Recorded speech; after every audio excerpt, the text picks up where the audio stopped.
வணக்கம் நண்பர்களே, முக்கிய செய்திகளை இந்த பதிவில் பார்க்க போகிறோம். முதல் செய்தி, ஓபிஎஸ் இருக்கார்ல, ஓபிஎஸ் ஆதரவு சட்டமன்ற உறுப்பினர் ஐயப்பன் இன்னைக்கு சட்டப்பேரவையில் திமுகவை வெகுவாக புகழ்ந்திருக்காரு. 2026 தேர்தலையும் திமுக தான் ஜெயிக்கும், மறுபடியும் ஸ்டாலின் தான் முதல்வர், லாஸ்ட் 5 இயர்ஸ் சிறப்பான ஆட்சியை கொடுத்துருக்கீங்க அப்படின்னு ஓபிஎஸ் ஆதரவு பெற்ற சட்டமன்ற உறுப்பினர் சட்டப்பேரவையில் பாராட்டியிருக்காரு. கணக்கு தப்பாக இருக்கே, ஏன் ஓபிஎஸ் சப்போர்ட்டட் எம்எல்ஏ திமுக கவர்மெண்ட்டை பாராட்டுறாரு? ஒருவேளை ஓபிஎஸ் திமுக பக்கம் போக போகிறாரோ அப்படின்னு சொல்லிட்டு ஒரு சஸ்பென்ஸ் இருந்துச்சு. கொஞ்ச நேரத்துக்கு முன்னாடி ஓபிஎஸ் பேட்டி கொடுத்துருக்காரு. செய்தியாளர்கள் இது தொடர்பாக கேள்வி கேட்டிருக்காங்க. ஓபிஎஸ் என்ன தெரியுமா சொல்லியிருக்காரு? ஐயப்பன் சொன்னதில் என்ன தப்பு, கடந்த 5 வருடம் சிறப்பான ஆட்சியை திமுக கவர்மெண்ட் கொடுத்துருக்காங்க அப்படின்னு ஓபிஎஸும் சரண்டர் ஆயிருக்காரு.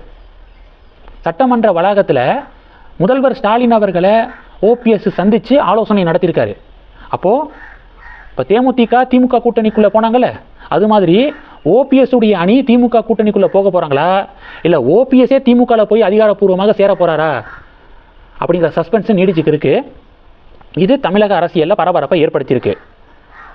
ஓபிஎஸ்க்கு அவ்வளவா வேல்யூ எதுவும் கிடையாது, அவர் திமுக பக்கத்து போனால் போகட்டும், போகாமல் இருக்கட்டும் அப்படின்னு அதிமுகவை சேர்ந்தவர்கள் பதிவுகள் போடுறாங்க.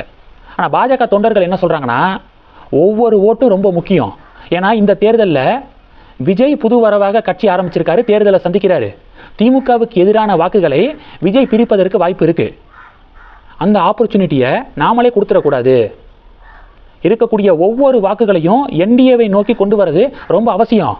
அப்படி இருக்கும்போது கூட்டணிக்குள்ளே இருந்தவங்கள வேஸ்ட்டு அப்படின்னு சொல்லிட்டு வெளியேற்றுறதுக்கான காரணம் என்ன? பழனிசாமியை நம்பி இந்த கூட்டணி கிடையாது. முதல்ல என்டிஏ வெற்றி பெறணும், பிறகுதான் பழனிசாமியுடைய தனிப்பட்ட விருப்பு வெறுப்பு அப்படின்னு பாஜக தொண்டர்கள் கோபத்தை வெளிப்படுத்துறாங்க. அண்ணாமலை குறைஞ்சது 50 வாட்டி, டிடிவி தினகரன், ஓபிஎஸ் இவங்க கூட்டணிக்குள்ள இருக்கிறது ரொம்ப முக்கியம், ஒவ்வொரு வாக்குகளும் ரொம்ப முக்கியம் அப்படின்னு அண்ணாமலை தொடர்ந்து சொல்றாரு.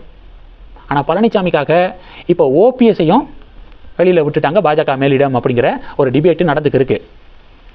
அவருடைய தொகுதியில் ஓபிஎஸ்க்கு சப்போர்ட் இருக்கும்ல. இப்போ தேனி தொகுதியில் ஓபிஎஸ் போட்டிடுறாரு அப்படின்னா அந்த தேனி தொகுதியில் அவருக்கு ஒரு நல்ல ஒரு சப்போர்ட் இருக்கும், ஒரு குறிப்பிட்ட ஆதரவு இருக்கும். அந்த தொகுதியில் ஓபிஎஸ்ஸை என்டிஏ சார்பாக களமிறக்கி வெற்றி பெற வச்சா என்டிஏவுக்கு ஒரு சட்டமன்ற உறுப்பினர்களுடைய எண்ணிக்கை கூடும்ல. இப்படி தான் யோசிக்கணும். டிடிவி தினகரனுக்கு எவ்வளோ ஓட் ஷேர் இருக்கும், ஆனால் அந்த வாக்குகள் தான் வெற்றி வித்தியாசத்தில் முக்கிய பங்கு வகிக்கும். அதனால தான் டிடிவி தினகரனுக்கு அண்ணாமலை தொடர்ந்து முக்கியத்துவம் கொடுத்து கூட்டணிக்குள்ளே வர வச்சார். இதுதான் தேர்தல் அரசியல், கணக்கு அரசியல் அப்படின்னு சொல்லிட்டு பாஜக தொண்டர்கள் அதிமுக காரங்களுக்கு பாடம் எடுக்கிறாங்க. ரெண்டாவது, திமுக அமைச்சர் KN நேருவுக்கு எதிராக அமலாக்கத்துறை தொடர்ந்து ஊழல் குற்றச்சாட்டுகளை முன்வச்சுக்கிருக்காங்க. டிஜிபிக்கு இது சம்பந்தமாக தொடர் கடிதங்களை எழுதிக்கிருக்காங்க. மொத்தம் 3 கடிதங்கள் எழுதியிருக்காங்க. முதல் கடிதம் பார்த்தீங்கன்னா, பணி நியமனத்தில் ஊழல் நடந்திருக்கு, KN நேரு டிபார்ட்மெண்ட்டில் வேலை வாங்கி தருவதாக பணி நியமனத்தில் ஊழல் நடந்திருக்கு, 888 கோடி ரூபாய் அப்படின்னு சொல்லிட்டு முதல் கடிதத்தில் குறிப்பிட்டாங்க. ரெண்டாவது கடிதத்தில் பார்த்தீங்கன்னா, டெண்டரில் கமிஷன் நிறையா KN நேரு அடிச்சிருக்காரு அப்படின்னு சொல்லிட்டு ரெண்டாவது கடிதம்.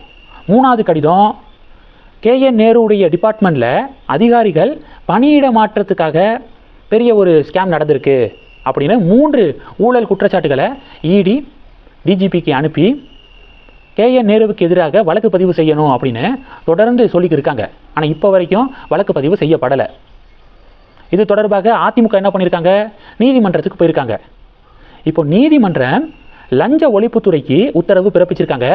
KN நேருவுக்கு எதிராக ஊழல் குற்றச்சாட்டில் வழக்கு பதிவை ரிஜிஸ்டர் பண்ணுங்க, வழக்கு பதிவை ரிஜிஸ்டர் பண்ணி விசாரணையை ஸ்டார்ட் பண்ணுங்க அப்படின்னு இப்போது லஞ்ச ஒழிப்புத்துறைக்கு சென்னை உயர்நீதிமன்றம் அதிரடியான உத்தரவு பிறப்பிச்சிருக்காங்களா. இதை எதிர்க்கட்சிகள் வரவேற்கிறாங்க. அண்ணாமலை, எடப்பாடி பழனிசாமி அவர்கள்லாம் நீதிமன்றத்துடைய இந்த உத்தரவுக்கு வரவேற்பு தெரிவிக்கிறாங்க. இது திமுகவுக்கு பெரும் பின்னடைவாக இந்த செய்தி பார்க்கப்படுது. இந்த 2 செய்திகளை பற்றி உங்களுடைய பார்வைகளை மறக்காமல் கமெண்ட் பண்ணுங்கள். தொடர்ந்து கணக்கில் இருங்க, அடுத்தடுத்து நிறையா பதிவுகளை பார்க்க போகிறோம். நன்றி. ஜெய் ஹிந்த்.